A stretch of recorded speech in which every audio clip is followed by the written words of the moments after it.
Kushdo që më një mirë e di se kur nuk do të bëj pazar me identitetin ton, me dignitetin ton, në këmbim të çfarë do përfitimi personal apo politik, siç ka ndodhur në historinë ton të afërt, porositi kryeministri Hristijan Mickoski gjatë fjalimit të tij në ceremoninë solemne me rastin e ditës së Evropës.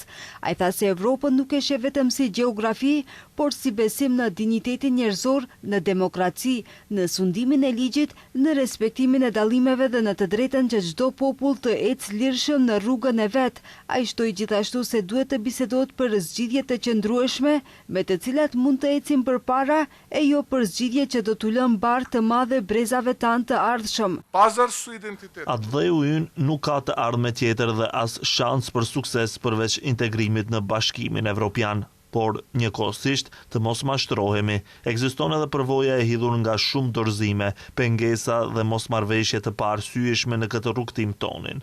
Kjo frustron fuqishëm dhe thellë, kur parimet shkelen pikërisht mbi shpinën e atyre që kërkojnë parime dhe një mundësi të drejtë.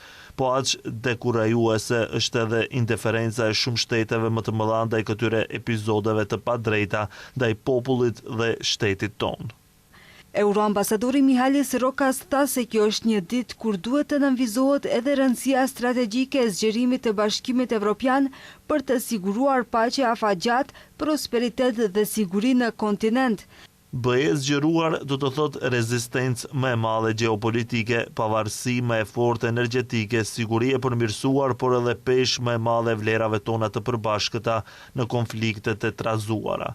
Kjo është dita kur duhet të kujtojmë se vendosmëria e bëri Evropën të mbijetoj kohëve të trazuara dhe këtë kemi bërë për dekada dhe po e bëjmë edhe tani. Edhe kryeparlamentari Afrim Gashi ka uruar qytetarët për 9 majin duke thënë se në kushtet e sfidave gjeopolitike dhe pasigurive globale, perspektiva evropiane mbetet garancia më e fortë për një të ardhme të sigurt dhe demokratike për qytetarët. Zgjerimi i Bashkimit Evropian nuk është vetëm proces politik, por edhe investim strategjik për sigurinë dhe stabilitetin e Evropës. Maqedonia e Veriut mbetet e përkushtuar ndaj rrugës së integrimit evropian përmes reformave, dialogut dhe fqinjësisë së mirë, duke parë këtë proces si pjesë të natyrshme të së ardhmes së saj. Këtë vit qeveria e ka zgjeruar shënimin e ditës së Evropës me fushatën Maji Muaji i Evropës, në kuadër të së cilës do të promovohet procesi i integrimit evropian dhe afrimi i tij me qytetarët.